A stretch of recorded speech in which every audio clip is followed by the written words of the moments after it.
4 јануари 2014 година, почитувани гледачи, термин за саботното издание на вестите на КТВ. Денеска се навршија 71 година од смртта на народниот херој Страшо Пинџур. Во спомен куќата на народниот херој Страшо Пинџур во селото Ваташа денеска се одбележа 71 година од неговата смрт. Делегации од Сојузот на борци, локалната самоуправа, местната заедница Ваташа, општинскиот и местниот комитет на ВМРО ДПМНЕ положија цвеќе на неговата биста во дворот на куќата. За животот и делото на Страшо Пинџур говореше директорот на музеј галерија Кавадарци Петре Камчевски. Тој нагласи дека поради заслугите кои ги имал, меѓу првите Страшо е прогласен за народен херој. Роден на 5 март 1915 година во Струмица, каде извесен период неговиот татко работи како учител. Потекнува од видно револуционерно семејство Пинџурови, неговиот дедо Арсо и баба му Наца се познати учесници во Илинденското восстание, а неговиот татко Димитар е активен борец во честите на Добри Даскалов, Пешо Самарџиев, Јаким Николов, а во 1913 година за време на Тиквешкото восстание е помошник, водач на чета и член на главниот штаб на восстанието. Основно училиште и ниже гимназија завршил во Ваташа, односно Кавадарци, а понатаму своето гимназиско образование го продолжува во Горни Милановац, Неготин крајина и во Крагуевец. Токму во Крагуевец започнува и неговата револуционерна дејност, станува член на Скојската организација. Во Крагуевец го пишува својот познат дневник, во кој што ги забележува своите размислувања за светот, понатаму за другарите со кои што се дружи, за своите први љубовни доживувања и така натаму. Пресмело за неговата возраст тој се побунува против пишувањето на српскиот психолог од Ниш Василе Проивуловиќ, кој за македонците кажал дека се прости неуки луѓе. Страшо Пинџур со еден смел напис во тамошниот весник едноставно го побива ова тврдење на овој нишки психолог. Во 1935 година заминува во Белград, каде запишува на правниот факултет. Во Белград станува член на културно-просветното друштво Вардар, а понатаму и на Македонскиот народен покрет, МАНАПО, во кој што е еден од основачите. Во 1938 година прави обид да замине во Шпанија, да се приклучи на интернационалните бригади кои се борат против фашистичката диктатура на генералот Франко. Меѓутоа, поради затварањето на границите се враќа повторно во Белград. 1938 година поради револуционерна дејност е затворен и однесен во затворот главнијача на островот Ада Циганлија. Во 1939 година, во август месец, заедно со Џошо Бујаджиев од Ваташа и Ристо Миов од Кавадарци ја обновуваат работата на партиската организација во Кавадарци по цели 20 години илегала. Во 1940 година е повторно уапсен и однесен во затворот Ада Циганлија во Белград. 1941 година учествува на мартовските демонстрации против приклучувањето на Југославија на Тројниот пакт. Во 1941 година станува инструктор на главниот штаб, а истата година и член на Покринскиот комитет на Комунистичката партија на Југославија за Македонија. Во 1942 година Страшо Пинџур станува член на главниот штаб на Македонија и заедно со Мир Чацев се задолжени за работата на партизанските одреди, односно за формирање на нови партизански одреди во Македонија. Цел месец заедно со Мир Чацев дејствуваат заедно со Скопскиот партизански одред, а во 1942 година по разбивањето на Велешкиот партизански одред Димитар Влахов, тие се пратени, односно да помогнат при обнова на Велешката партиска организација. Во куќата на Јован Митрев на 18 ноември 1942 година се уапсени и однесени во Скопскиот областен затвор. Таму се безмилосно тепани. Во тепањето учествуваат и самиот полициски началник Љупчо Јорданов, понатаму агентите Тењо Рајков и Тодор Маринов, го тепаат по целото тело, по главата, по нозите, по телото, кој каде ќе стигне со гумени палки со парчина од автомобилска гума. После неколку дена интензивно тепање, Страшо Пинџур бил вратен во ќелијата. Наредниот ден повторно побрале да го донесат на испитување, меѓутоа кога отишле во ќелијата го нашле Страшо Пинџур како лежи на подот, веќе бил умрет од големото измачување кое што било врз него. Заради неговите заслуги за развивање на народно-освободителното движење во Македонија е прогласен за народен херој на 29 јули 1945 година меѓу првите во Македонија. Нека му е вечна славата. Пред извесен период, спомен куќата на Страшо Пинџур беше реновирана со цел да се заштитат сведочењата за минатото на нашиот народ. Во спомен куќата се поставени голем број на фотографии и пишувања за делото на Страшо. Голем е бројот прецена ученици кои во текот на годината од сите краеви на земјата ја посетуваат куќата на народниот херој. Почнувајќи од оваа година, веднаш по празниците, работната единица на Агенцијата за поттикнување на развојот во земјоделството во Кавадарци ќе работи и втора смена, како и за време на викенди. Почнувајќи од оваа година, веднаш по празниците, работната единица на Агенцијата за поттикнување на развојот во земјоделството од Кавадарци започнува да работи и во втора смена во работните денови, како и за време на викендите. Ова денес го соопшти раководителот на работната единица Лазе Стамаџиев. Тоа практично значи дека и попладне во текот на работните денови ќе бидеме достапни за земјоделците, да им понудиме бесправна помош околу сите нивни прашања поврзани со земјоделството. Во работните денови ќе работиме од 8:30 наутро па се до 20 часот. Во саботините и неделините пак ќе бидеме на услуга на земјоделците од 8:30 до 16:30 часот, информираше Стамаџиев. Тој нагласи дека и понатаму, како и досега, вратите на работната единица на агенцијата се отворени за сите земјоделци. 43 дечиња од социјално загрозени семејства од Кавадарци се дел од првата група која денеска замина на зимување во рекреативниот центар Пелистер.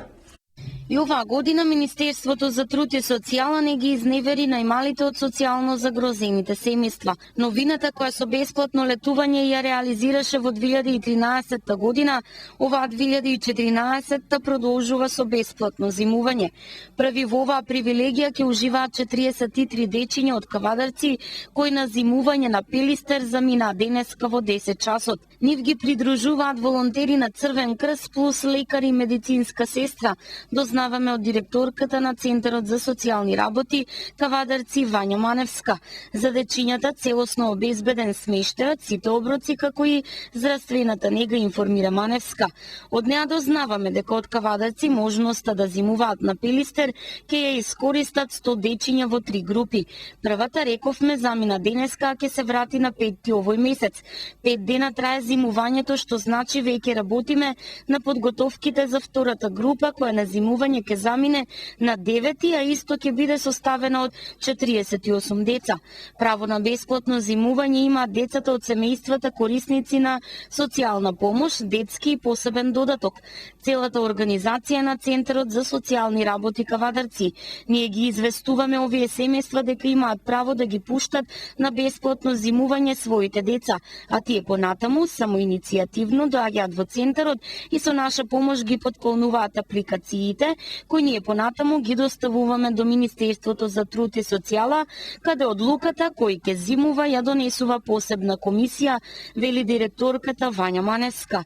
Има заинтересирани и тоа е добро. Радоста кај овие дечиња е неизмерна, а нам само ни останува да им посакаме убав помин, вели директорката на Центарот за социјални работи Кавадарци.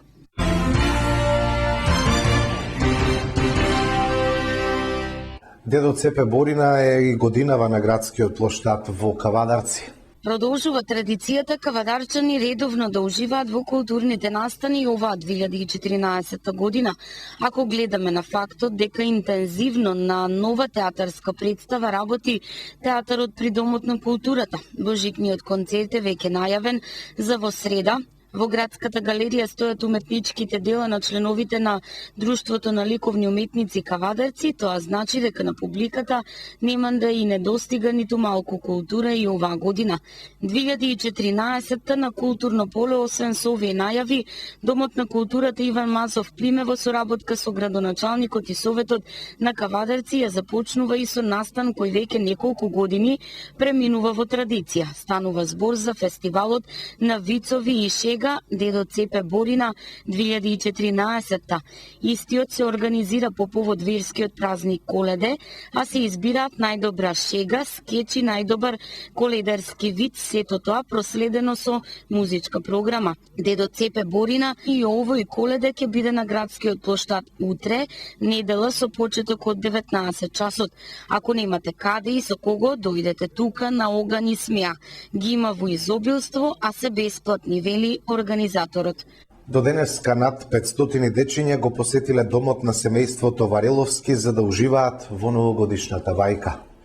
Презадоволни сме и што годинава успеавме да ги развеселиме и насмееме дечињата од Кавадарци и околината, раскажува за КТВ семејството Вареловски, кое со години се држи до традицијата за Нова година и божикните празници да ја создаде бајката во дворот на семејната куќа.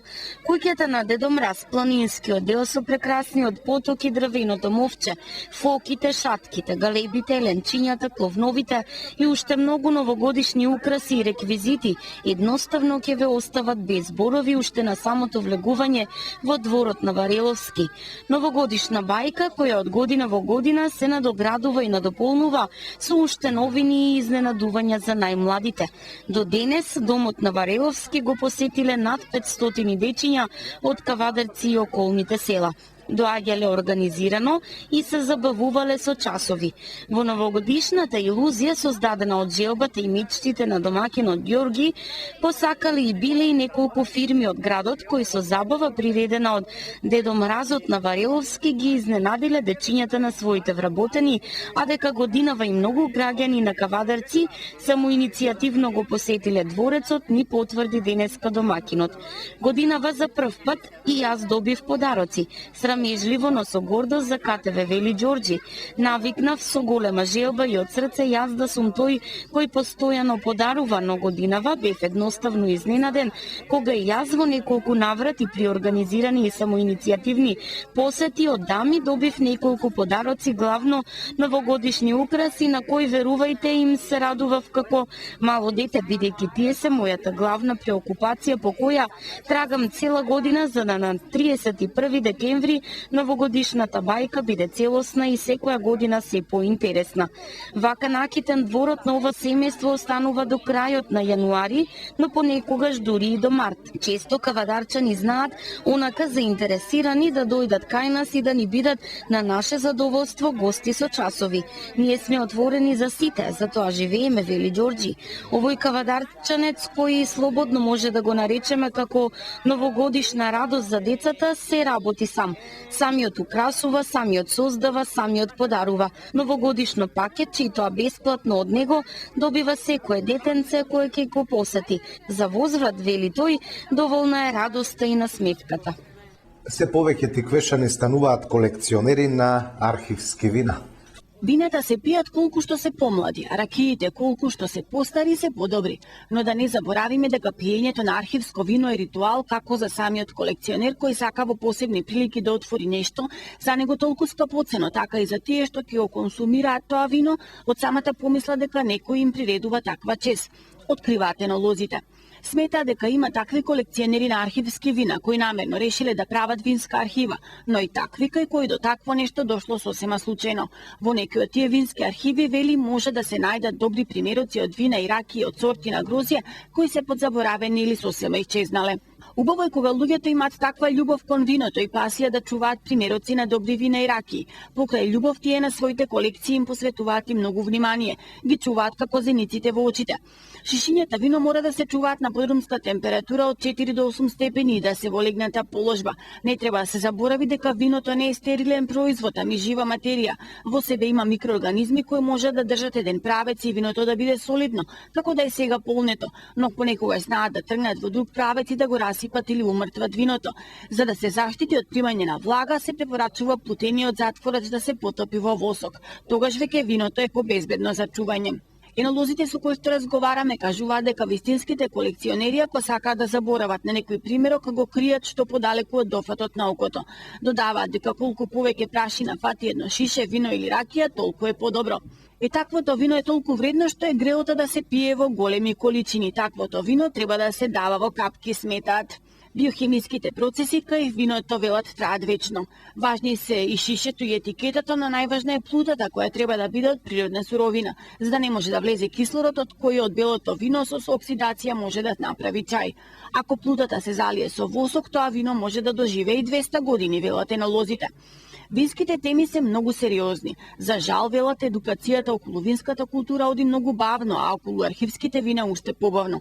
Иако, како што додаваат, со архивските вина може да се направи и добар бизнис на долги стази.